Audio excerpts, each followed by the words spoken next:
À la une de cette édition, 6 pays régionaux sont réunis en atelier à Abidjan. Un atelier qui clôture plusieurs rencontres dans le cadre de la lutte contre la traite des personnes dans les pays du Golfe de Guinée.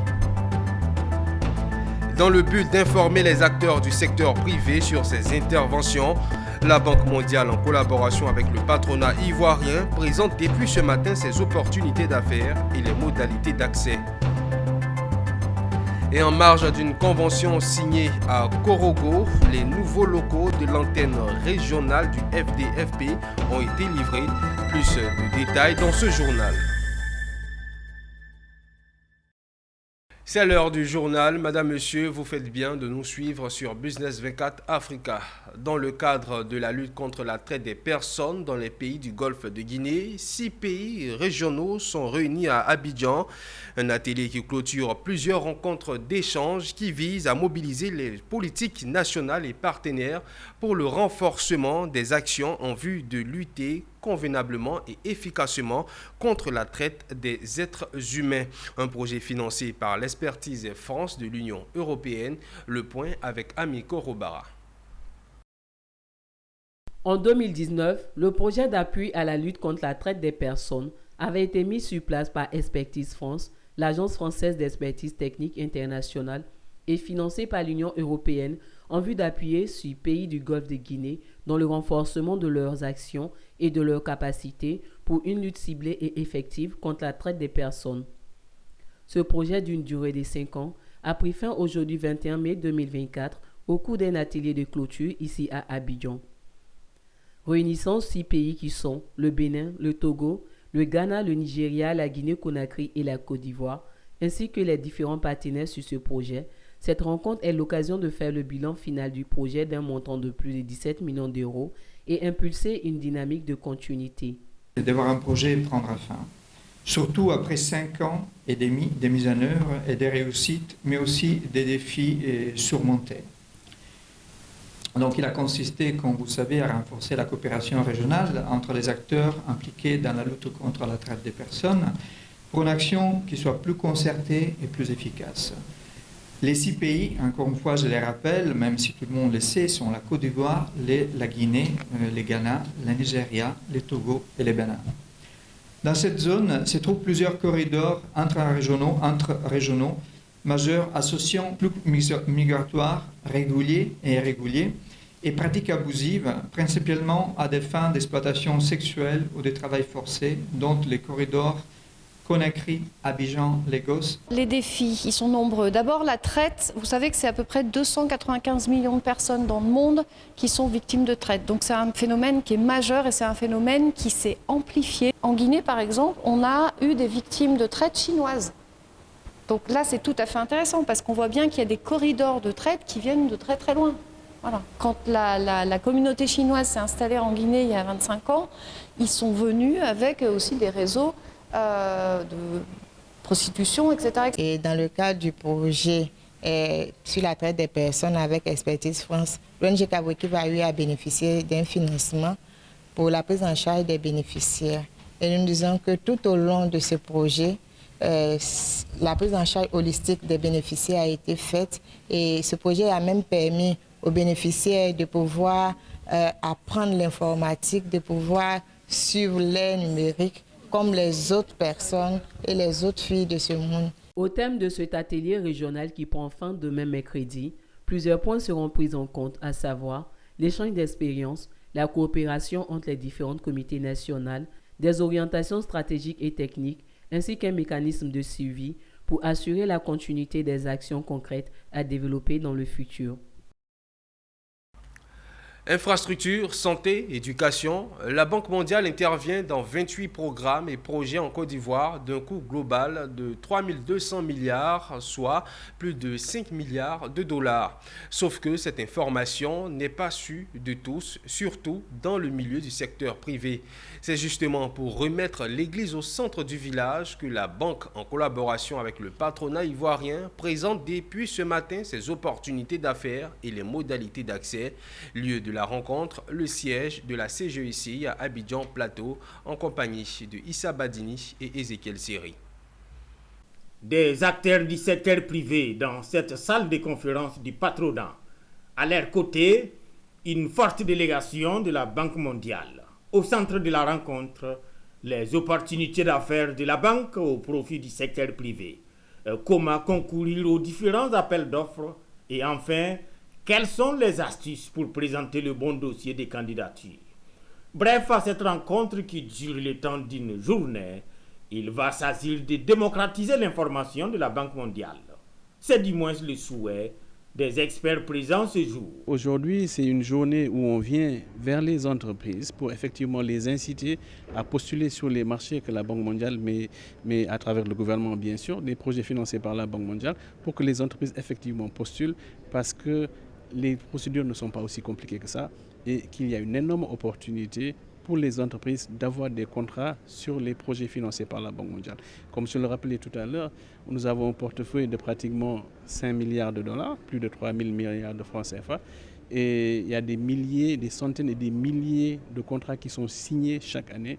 Donc toutes les entreprises privées devraient pouvoir en profiter. Donc les procédures sont relativement simples, il faut juste les connaître.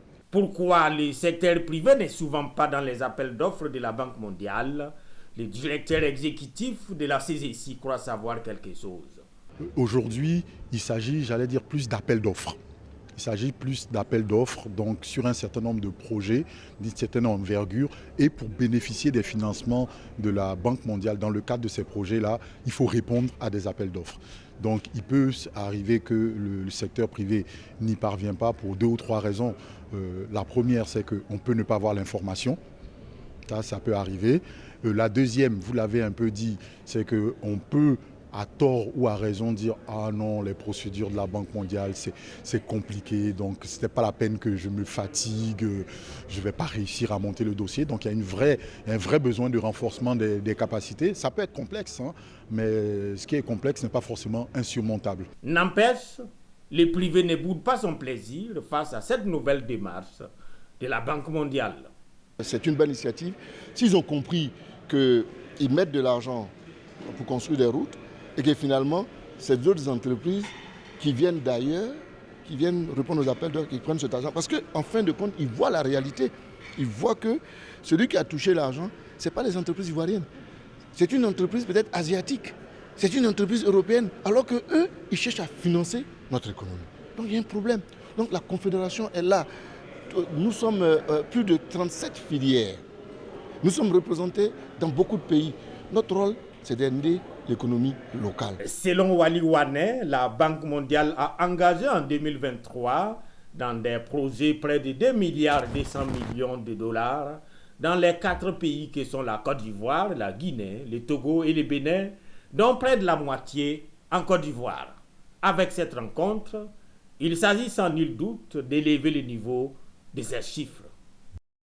On s'intéresse à présent à l'association Tous les Pleux en action obligataire, en abrégé TAO, qui a été portée sur les fonds baptismaux le samedi 18 mai 2024 dans la commune de Yopougon.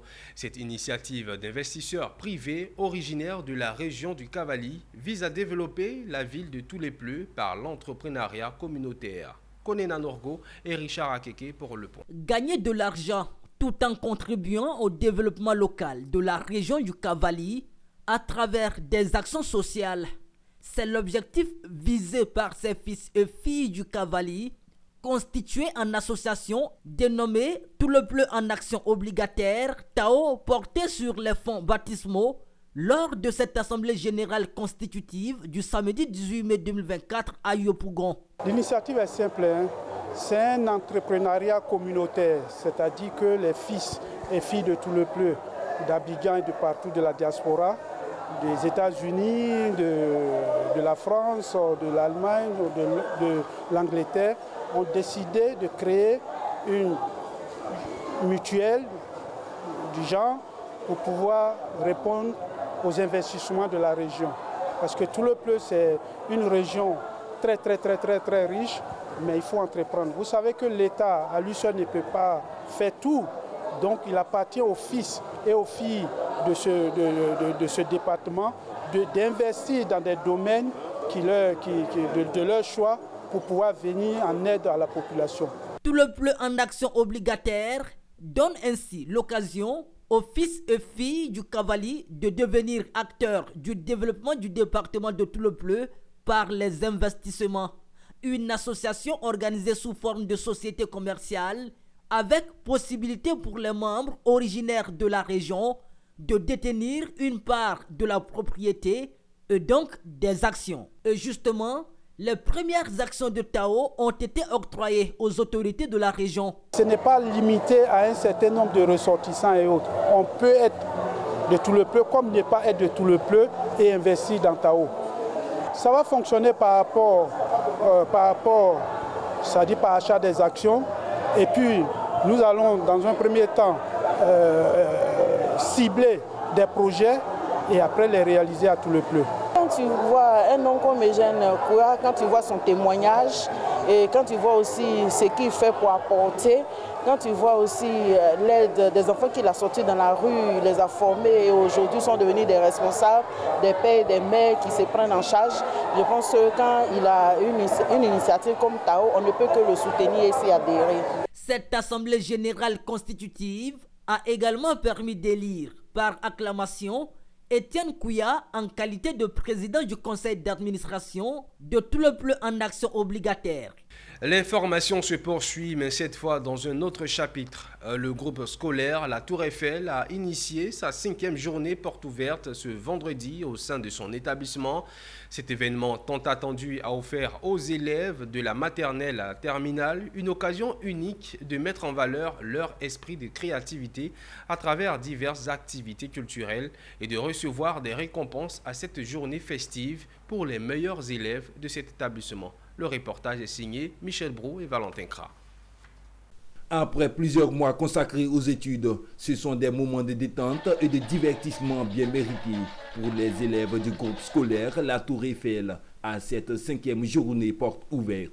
Ici, des démonstrations de karaté, des danses, théâtre, natation et chant ont été exécutées par les élèves au grand plaisir du public, offrant aux élèves la possibilité de démontrer leurs compétences dans ces domaines artistiques. Cette journée festive a été l'occasion d'adresser des conseils aux élèves pour garantir leur réussite scolaire et professionnelle.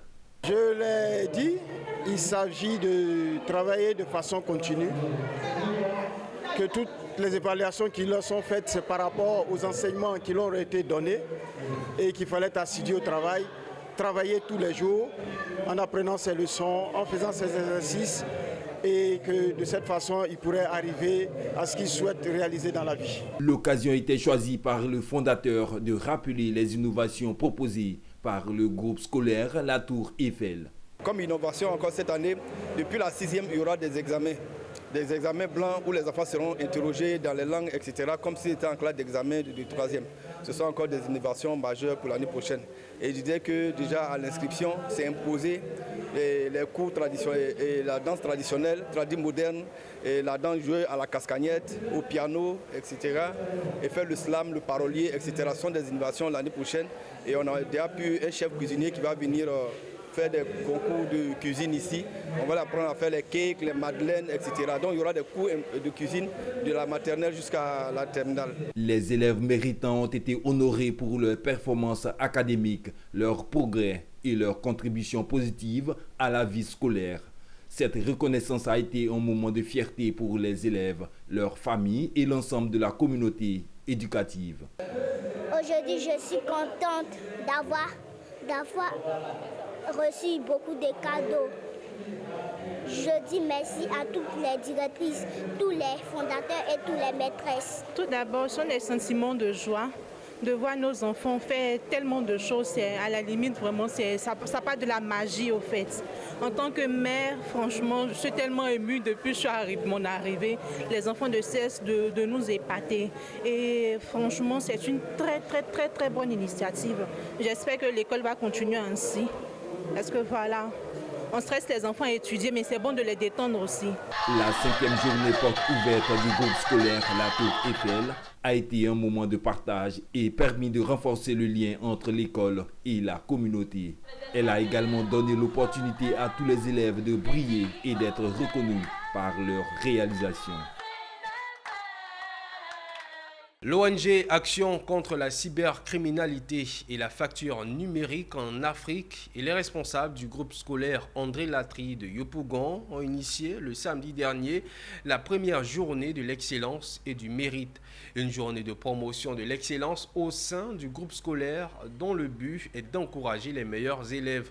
Au total, ce sont 47 élèves de toutes les classes et des 2 cycles qui ont été récompensés. Retour sur cette journée avec Pierre Tebeu et Doumbia Ayouba. Seules les notes peuvent permettre de connaître un tel bonheur à un élève. Ils sont 47 élèves du groupe scolaire André Latry de Yopougon, de la 6e en terminale, à avoir été honorés ce samedi 18 mai 2024 à travers la journée de l'excellence et du mérite. Durant toute l'année scolaire 2023-2024, ils ont fait preuve de travail, d'abnégation et aujourd'hui, ils reçoivent les honneurs et les récompenses de l'administration et du partenaire, l'ONG Action contre la cybercriminalité et la fracture numérique en Afrique. Un mérite que ces élèves ont préparé depuis le début de l'année scolaire, chacun avec son astuce. J'écoute beaucoup en classe, je suis beaucoup attentif et puis je révise un peu mes leçons.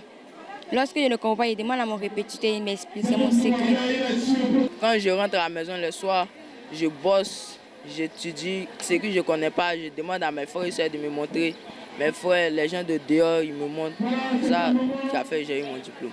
Le groupe scolaire, à travers la journée, essaie d'instaurer la culture de l'excellence et du travail entre élèves avec l'appui des partenaires. Il faut promouvoir l'excellence. Et je pense qu'en organisant ce genre d'activités, ça va amener les élèves qui traînent à se surpasser parce que chacun veut être parmi les lauréats. Voilà, l'école permet une égalité de chance. Donc j'encourage nos jeunes frères, particulièrement des GESCO. Nous leur disons que nous pouvons être à GESCO, mais grâce aux études, nous pouvons aller demain habiter à la Palmeraie.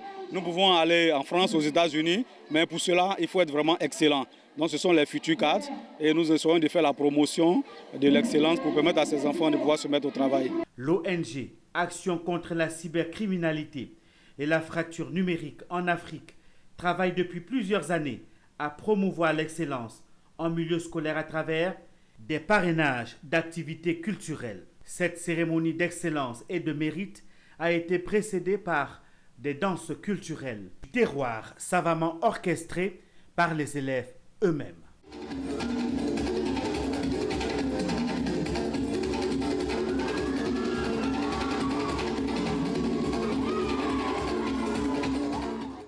Nous quittons les bancs pour la culture. La Fédération nationale des confréries d'Ozo de Côte d'Ivoire a organisé une conférence de presse à la Maison de la Presse au Plateau le samedi dernier pour annoncer la première édition de la semaine culturelle de Dozoya.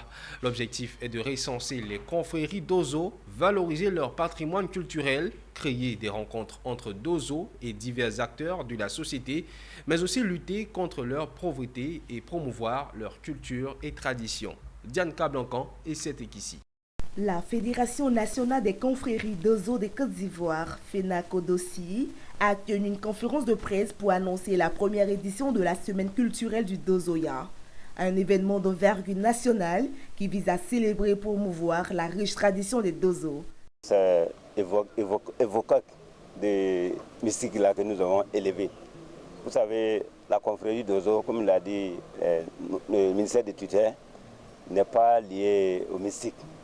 Il y a des mystères dedans, il y a autre chose dedans, mais humanité, comportement, culturel, tradis, praticiens, les deux sont très forts dedans. Il faut ressortir du côté positif à le monde entier.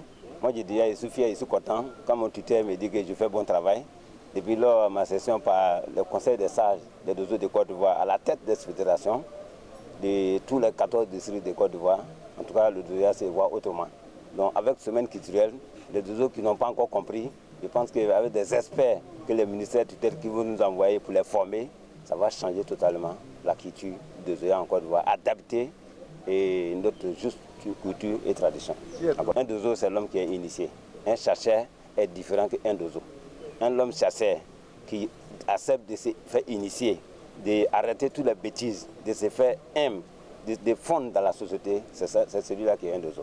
Cette semaine a plusieurs objectifs, dont faire l'inventaire des confréries d'Ozo à travers la Côte d'Ivoire pour créer une plateforme de sauvegarde et de valorisation du patrimoine d'Ozo, procéder à l'identification des différentes techniques sacrées dont regorge le patrimoine culturel d'Ozo, créer un cadre de rencontre entre les Dozo, les autorités gouvernementales, les professionnels de la culture et des arts, les scientifiques et les populations autour de la culture d'Ozo, lutter contre la pauvreté des Dozo en créant pour eux un cadre en vue de leur insertion dans le tissu économique et social du pays, identifier les produits induits par les activités culturelles d'Ozo en Côte d'Ivoire, promouvoir la culture et les traditions de la confrérie d'Ozo, sensibiliser les populations à la protection de la faune et de la flore et faire connaître la charte du Mandé sur les droits de l'homme et les droits traditionnels. Ce festival-là a une valeur patrimoniale. Les Dozo sont une valeur culturelle qu'il faut préserver. Ce patrimoine ne devait pas s'éteindre. La semaine culturelle du Dozoya, organisée par la FENACO-DOSI, en collaboration avec le ministère de la Culture et de la Francophonie et divers autres ministères et organismes, se veut un outil de développement social et culturel.